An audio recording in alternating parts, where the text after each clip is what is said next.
Hey there, welcome back to the College Basketball Bracket Science YouTube channel and podcast network. We have a fun show today. We're going to be talking news and notes around college basketball.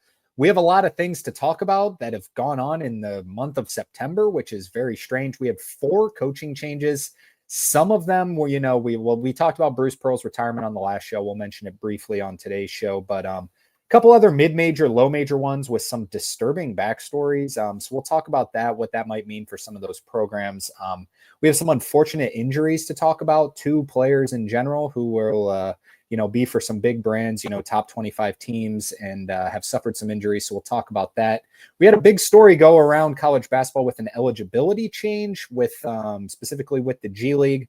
We'll talk about that, what that might impact. And then the 2026 Players Era Festival has added a bunch more teams. So we're up to about 24 teams out of 32 that will be in next year's MTE, the mega MTE, and what will be the best field ever, as it's going to continue to be until we'll see if it's financially feasible in the future for the Players Era Festival. But what you're going to want to stick around for today is the special hype video at the end, because we are coming up on just about 1 month until college basketball. In fact, we are 1 month and 3 days away from college basketball. So all the podcast listeners are going to get a special preview or an early showing of our hype video that we're going to post. Only about 6 minutes long. So stay tuned to the end of the video. If you don't want to listen to me yap and you want to fast forward to the end of the video, go for it. It is it's pretty cool, fun video. Kind of got me excited for this upcoming year. It is coming around soon. It's exciting stuff.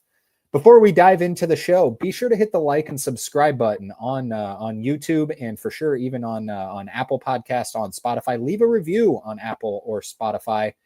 Follow us on Instagram and TikTok at Bracket Science. That special hype video will be posted on both of those, so be sure to check that out. Turn on the post notifications. It's about to get busy. We're about to start releasing our rankings. In fact, tomorrow we're going to start with 30 through 25. Count all our way down until all the way down to our number 1 team. And then following that number 1 team reveal, we will do a rankings podcast. So be sure to hit that like and subscribe button as well. All right, before diving into it, let's just talk about the Bruce Pearl retirement thing just real quick. As we mentioned, we talked about it on the last podcast. So for a little more in-depth, go check that one out. But Bruce Pearl retires. His son, Stephen Pearl, takes over. Weird timing in the end of September. Most coaches will do this just so they can basically pick their replacement. With the replacement being his son, that seems like the most obvious choice. Would Stephen Pearl have been the coach had Bruce Pearl retired in May or April after the Final Four? That is the main question that's been going around. I am of the belief that it probably would have been. I think Bruce Pearl has done enough at Auburn to be able to choose his replacement. So I think it still would have been, but he kind of made sure it happened by granting a retirement in September. So Stephen Pearl takes over. We'll see what he can do with Auburn. Let's move on. In other news, Wagner coach Donald Copeland has been suspended by Wagner University while he's being under investigation for verbal abuse. There was a big scandal that went on with a player tried to sneak in a Gatorade bottle. Donald Copeland was refusing his players allegedly of taking water breaks, of drinking Gatorade, and someone brought in a Gatorade bottle and tried to hide it behind hide it in the gym somewhere, and got caught trying to sneak in a drink. And then Donald Copeland allegedly said that he was going to run his players until that Gatorade bottle came up. One player ended up being hospitalized. 2 of them passed out. So weird little situation there going on at Wagner. It is under investigation, but if that's going on in the sport and that in the Wagner area, that can't happen. That is, it's 2025 now. Maybe back in the old days you can do that, but now it's going to get out with social media and with just it's not right for those players for that much to be hospitalized before going or after going to a basketball practice. Just shouldn't be the case unless it was an incidental injury. But not great stuff going on there for Wagner, who has been, a pretty good program the past couple of years, has made the NCAA tournament 2 years ago. So rough stuff coming out of Wagner. Also in the mid-major world, this is a strange one to me. Dwight Perry from Wofford was fired from Wofford after 6 players received impermissible benefits, is the quote, ranging from $84 to $108 per player. 6 players, $84 to $108 per player, talking $600 for a Division I institution. It was alleged that they lived off campus but received an on-campus meal plan. I'm not quite sure how that correlates with, only it being $84 to $108. I don't know if they were, maybe only paying or getting a discount on it or some sort. But yeah, for only $600 to fire a coach. Bear in mind, a coach that took Wofford to the NCAA tournament. He's done a good job there. So weird stuff. I don't know if maybe they found the replacement. We'll talk about the replacement here in a second, and was just looking for any excuse to get rid of Dwight Perry, who did a good job. But they end up hiring Kevin Giltner, who was an assistant at Virginia Tech at the current time. He was also at Wofford under Mike Young. He also obviously followed Mike Young to Virginia Tech. Mike Young and Kevin Giltner were there when Wofford, got that 7 seed and won a couple games. So weird stuff going on over there at Wofford, just kind of showing that they have no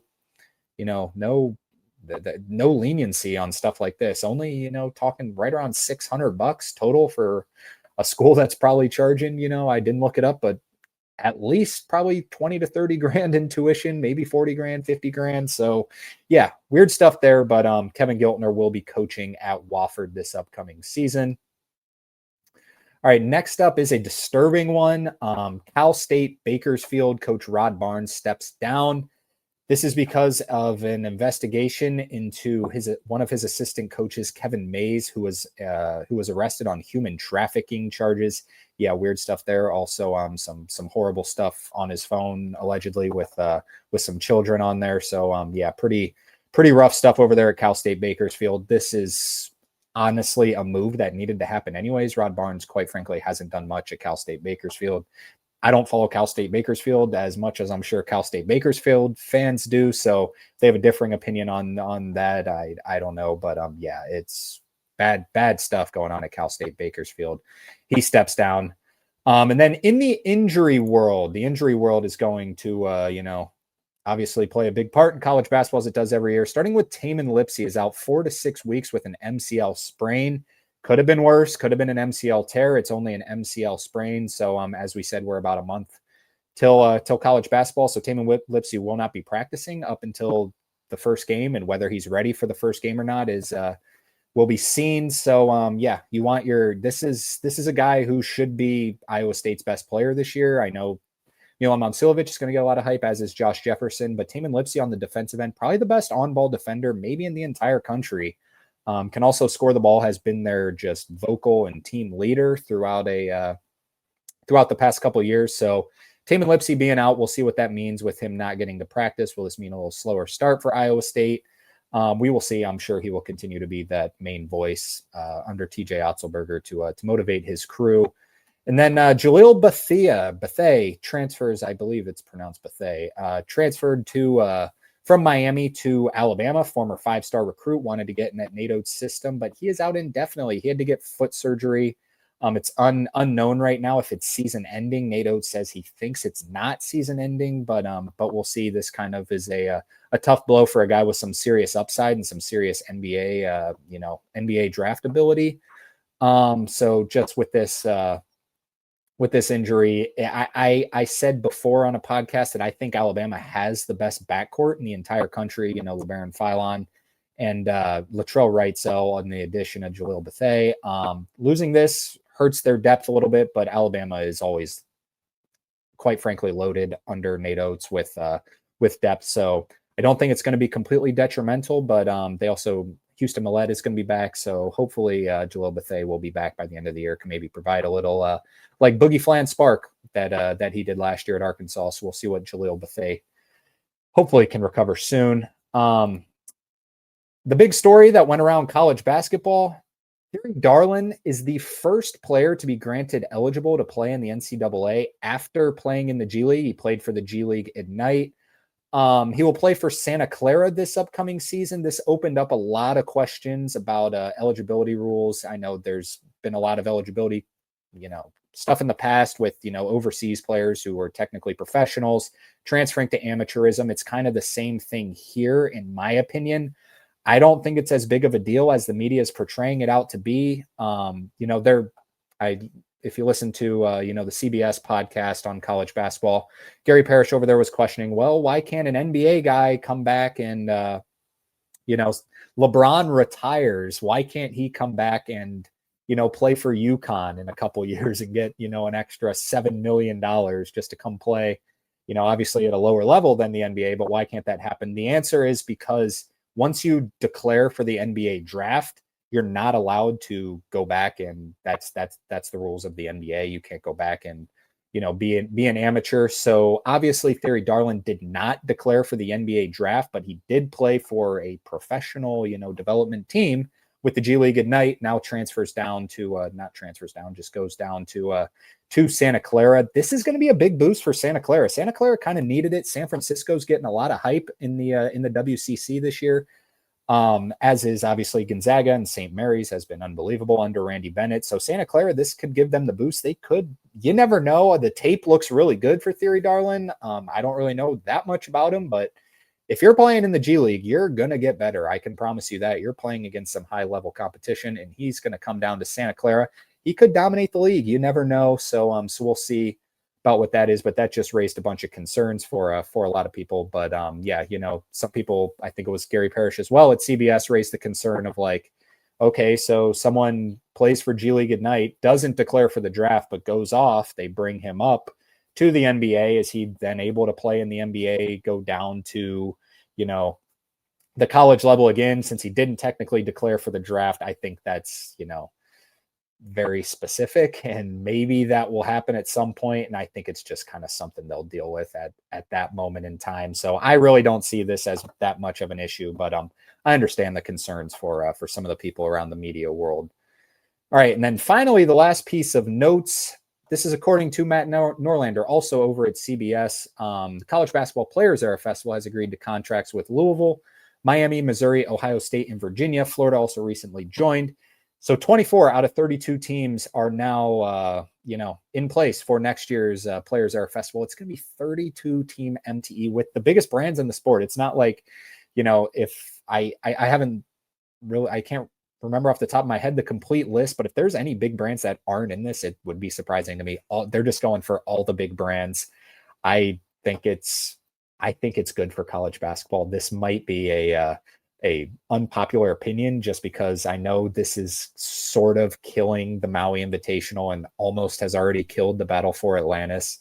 But if you're going to give me this on Thanksgiving weekend with literally the best teams, the biggest brands in the entire country, I'm going to watch it. I think it's going to be fun. Now, I'm hoping the Maui just kind of turns into, the best mid-majors in the country, throw in this upcoming season, throw in the top dogs of the entire conference, throw in some A10 teams, throw in VCU, throw in McNeese from the Southland, UC Irvine, all these proven mid-majors. And I would be bought into it, maybe with a few of the, not Boston College. How about like Cal, throw in Cal, a big brand on the West Coast over there, or I believe USC is going to be in the Players Era Festival, but, teams of that liking of the, kind of the bottom half of the basketball, Power 5 conferences. So kind of make Maui, it's not going to be able to compete when Players Era is giving out $1 million to every team and is basically giving them 3 high level opponents. It's going to be here to stay as long as they can make it financially feasible. I don't know how it's financially feasible. Obviously they're getting backed by something. I went to the Players Era Festival last year. The stadium wasn't a sellout, so they're not doing it too crazy on, not making up their margins in the ticket area. So we'll see what this means, but Louisville, Miami, Missouri, Ohio State, Virginia, and previously Florida, all will be in the Players Era Festival in 2026. It is going to be a huge, huge event. All right, that's all the news and notes we had to talk about. Only talked for about 14 minutes. Now, without further ado, we are going to dive right into our special hype video. Be sure to hit that like and subscribe button before heading out. Be sure to, follow us on Instagram and TikTok. We're going to be talking rankings next week. So come back for that. We'll talk to you again real soon. Enjoy the video. Gillespie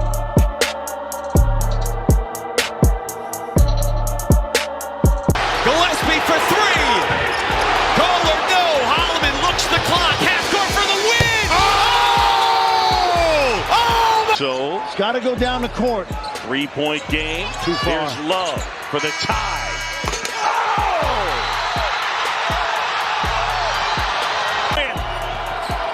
Wolf spinning, hanging, scoring with 7 seconds to go.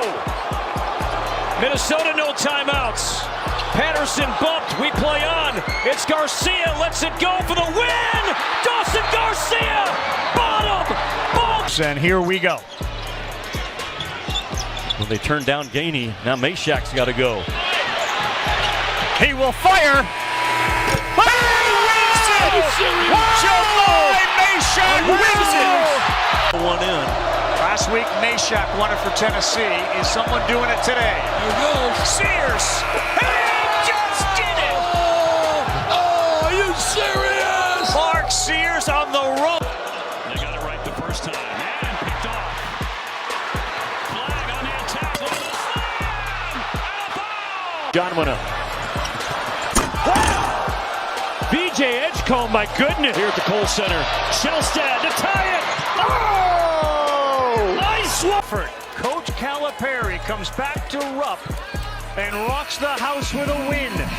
89-79. Arkansas beats Pope and the Cats. Thornton, under 5. He fires. Foul.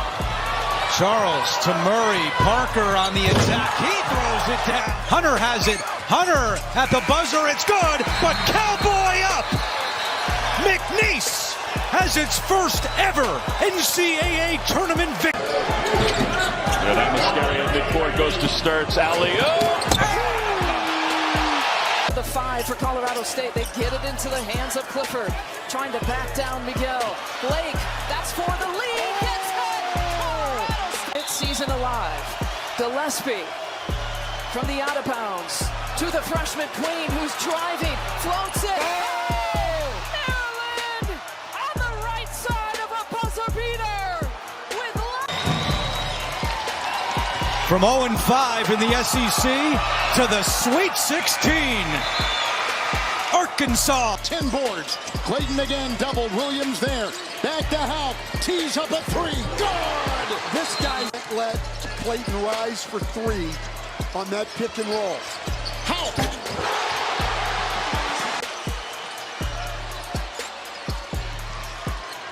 Houck. Clayton. Screen. Defense Williams. Clayton to try to tie. It's not like what they're doing is the secret. No, I pretty much knew what was coming. Inside Clayton.